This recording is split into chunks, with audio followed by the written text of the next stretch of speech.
మీ సంతాన కలను నిజం చేసుకునేందుకు ఈ రోజే 49 సంప్రదించండి 9390501418. ఇరాన్కి యూఏఈ మీద చాలా పెద్ద కోపం ఉంది. ఎందుకంటే వాళ్ళకి ఒకటే రూట్ ఉండే మనీ రూట్ చేయడానికి బయటికి తీసుకెళ్ళడానికి, అది ఇప్పుడు కావట్లేదు. రావడానికి కూడా అదే రూట్ ఉండే వాళ్ళకి బయట నుంచి. సో ఇక్కడ మొత్తం ఆగిపోయింది. సో దానికి యూఏఈ మీద వీళ్ళకి విపరీతమైన కోపం ఉంది.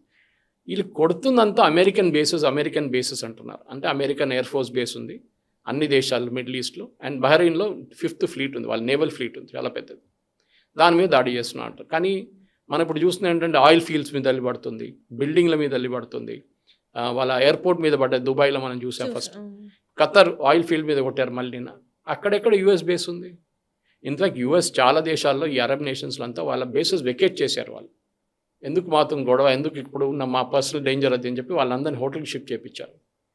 బేసిక్ ఏం కావాలో ఉంచుకున్నారు. కొంచెం దూరంలో ఉన్న బేస్లో వాళ్ళ ఎయిర్క్రాఫ్ట్లు ఉంచుకున్నారు. ఒకటి డీగో గార్షియా ఇండియన్ ఓషన్లో ఉంది వాళ్ళ దగ్గర, మళ్ళీ జార్డన్లో పెట్టారు, ఇంకోటి ఇక్కడ సిరియా కాదు దాని పక్కన లిబియాలో కూడా లేదు, ఇటువైపు దట్ ఈస్ యూరోప్ వైపు పెట్టారు. సైప్రస్లో ఉంది, యూకేలో ఉంది, ఇటలీలో ఉంది, జర్మనీలో ఉంది. వీళ్ళ బేసెస్ అక్కడ అన్నీ ఉన్నాయి. అక్కడి నుంచి ఆపరేట్ చేస్తున్నప్పుడు ఇరాన్ మీద బాంబింగ్ అంతా అక్కడి నుంచి జరుగుతుంది. అది కాకుండా ఎయిర్క్రాఫ్ట్ క్యారియర్స్ ఉన్నాయి, దాని నుంచి కూడా బాంబింగ్ జరుగుతుంది.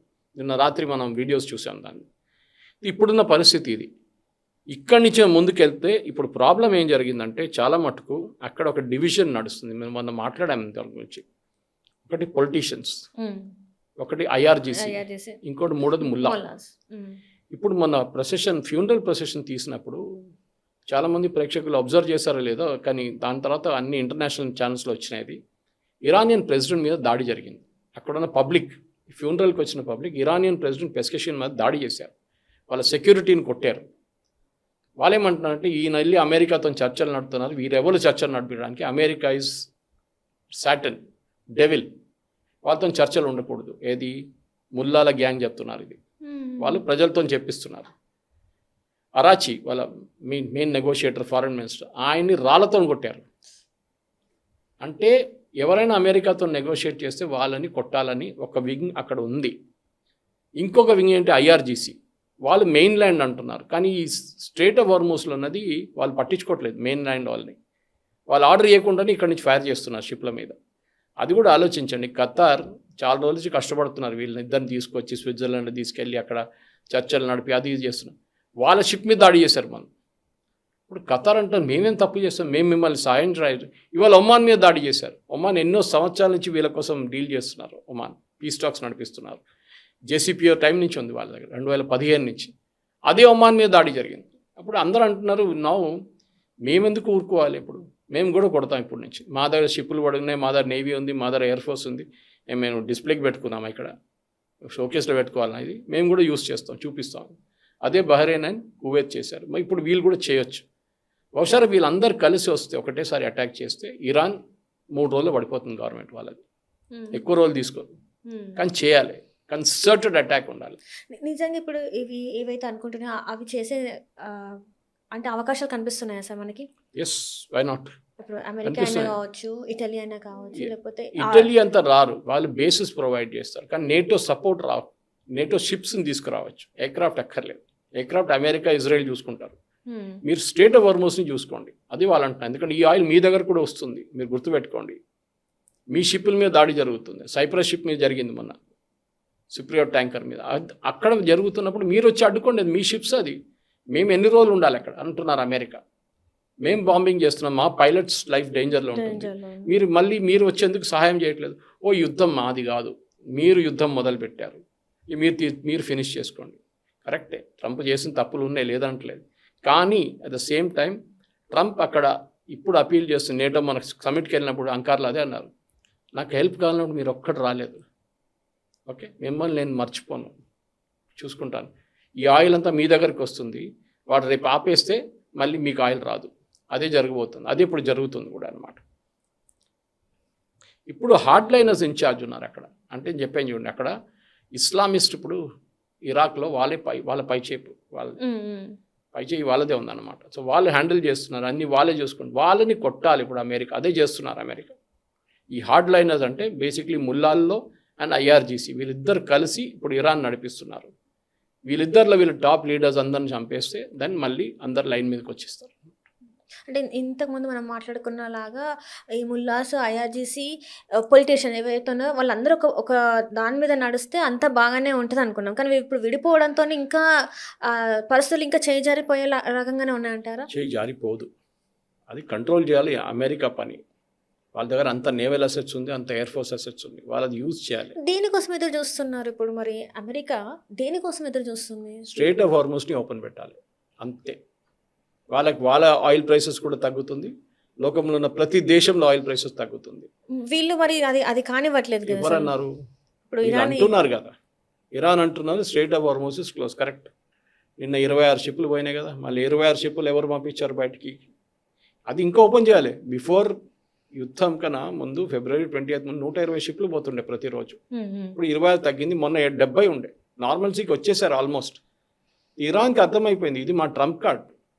ఒక్కసారి ఇది మా చేతి నుంచి పోయిందంటే మమ్మల్ని ఎవ్వరు పట్టించుకోరు. రేపు మళ్ళీ మా మీద బాంబు వేసి ఫినిష్ చేసేస్తారు మమ్మల్ని. స్టేట్ ఆఫ్ హార్మోస్ని ఎట్లా పట్టుకోలేదు. కానీ ఇప్పుడు వాళ్ళకు కూడా అర్థమైపోయింది, మేము ఒక్క మిసైల్ కొడితే మా మీద 100 మిసైల్ 200 మిసైల్ పడుతుంది.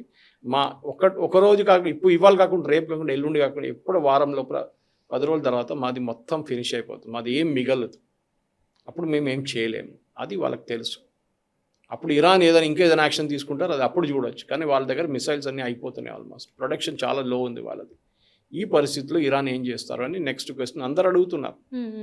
ఇరాన్కి ఇప్పుడు అమెరికా ప్రెషర్ పెట్టి లాస్ట్లో బహుశా లిబియాలో జరిగిన మార్పు లాగానో లేకుంటే సిరియాలో జరిగిన మార్పు లాగానో అక్కడున్న రెబెల్స్, అక్కడున్న ఈ ఐఆర్జీసీ కానీ మిగతా వాళ్ళు రష్యాకి వెళ్ళిపోతారు, ఎక్కడికి వెళ్ళిపోతారో తెలియదు. కానీ వాళ్ళు అక్కడ ఉండరు, వాళ్ళు పారిపోతారు అన్నమాట. అది ఇప్పుడున్న ఒక అంచనా అన్నమాట. జరగవచ్చు డెఫినెట్గా. ఎందుకంటే వాళ్ళు అక్కడ ఉంటే వాళ్ళని అమెరికా ఫినిష్ చేసేస్తారు, అక్కడ ఉన్న ప్రజలు ఫినిష్ చేసేస్తారు. ఇదే ఇరానియన్ ప్రజలు ఇప్పుడు ఊరుకున్నారు చూడండి, ఇన్ని రోజుల నుంచి పాపం వాళ్ళని చాలా బాధ పెడుతున్నారు. వాళ్ళందరూ రేపు రోడ్డు మీదకి వచ్చి వీళ్ళని ఫినిష్ చేసేస్తారు. అది మనం చూసాం, సద్దాం హుసేన్తో చూసాం, సిరియాలో చూసాం, లిబియాలో చూసాం. గద్దాఫీని కుక్కల్లా కొట్టి చంపేశారు ఆయన్ని.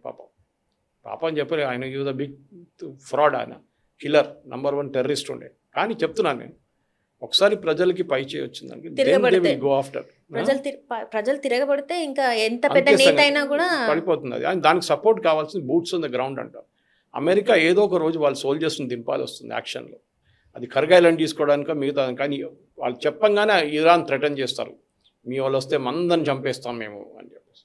అది ఎట్లా జరుగుతుందండి? వీళ్ళ దగ్గర ఎంత హెలికాప్టర్ సపోర్ట్ ఉన్నప్పుడు, ఎయిర్ ఫోర్స్ సపోర్ట్ ఉన్న అమెరికా దాన్ని జరగనియదు. సరే 5-10 మంది చనిపోవచ్చు, డెఫినెట్గా జరుగుతుంది అది.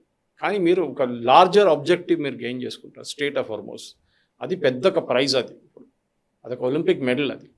అది అమెరికాకి కావాలి. అది అమెరికాని కాదు, మొత్తం అన్ని దేశాలు అడుగుతున్నది. ఆ స్టేట్ ఆఫ్ హార్మోస్ని మీరు ఓపెన్ పెట్టండి. దాన్ని ఓపెన్ పెట్టకపోతే మేము అంగీకరించాం, we will finish you off అని అమెరికా చెప్తున్నాను అనమాట. ఇప్పుడున్న పరిస్థితుల్లో వీళ్ళేమో యుద్ధం ప్రకటించారు. మళ్ళీ గతంలో అనుకున్నారు కానీ కాలేదు. ఇప్పుడు అన్ని దేశాలు ఏకమయ్యాయి, ఇరాన్ మాత్రం ఒక పక్కకు అయిపోయింది. మీరు అన్నట్టు వీళ్ళు ఒక మిసైల్ అంటే వీళ్ళు 100 మిసైల్ వేసేలాగా ఉన్నారు. ఇలాంటి టైంలో మళ్ళీ ఒకసారి శాంతి ఒప్పందాలు అని చెప్పేసి ఇరాన్ ముందుకు వచ్చే అవకాశం ఉందా? అసలు ఎవరు రారు. ఏం శాంతి గురించి మాట్లాడతారు మీరు? దేశ శాంతి గురించి మీరు చర్చిస్తారు. ఎంఓయూ పోయింది, ఎంఓయూ డజంట్ వర్క్ అని ప్రెసిడెంట్ ట్రంపే చెప్పేశారు. అంత బ్యాడ్లీ వర్డెడ్ ఎంఓయూ అది. 7th క్లాస్ అబ్బాయి అమ్మాయి దానికన్నా బెటర్ రాస్తారు, ఎంఓయూ రాస్తారు. అది పోయింది. చర్చలు దేని గురించి? స్టేట్ ఆఫ్ హార్మోస్ని ఓపెన్ పెట్టాలి. అది ఓపెన్ పెట్టట్లేదు వీళ్ళు. సో ఇరాన్ ఏమంటున్నారు, మీరు స్టేట్ ఆఫ్ హార్మోస్ మేమే కంట్రోల్ చేస్తామని మేము ఎంఓయూలో రాసాం కదా, టోల్ కూడా చార్జ్ చేస్తాం. వీళ్ళు అంటున్నారు ఎక్కడ రాసాం మేము? No, under no circumstances state of Hormuz Iran చేతిలో ఉండదని అమెరికా చెప్పేశారు, అయిపోయింది. అండ్ ఒక మాట మనం అంగీకరించాల్సిందే, American army is very powerful.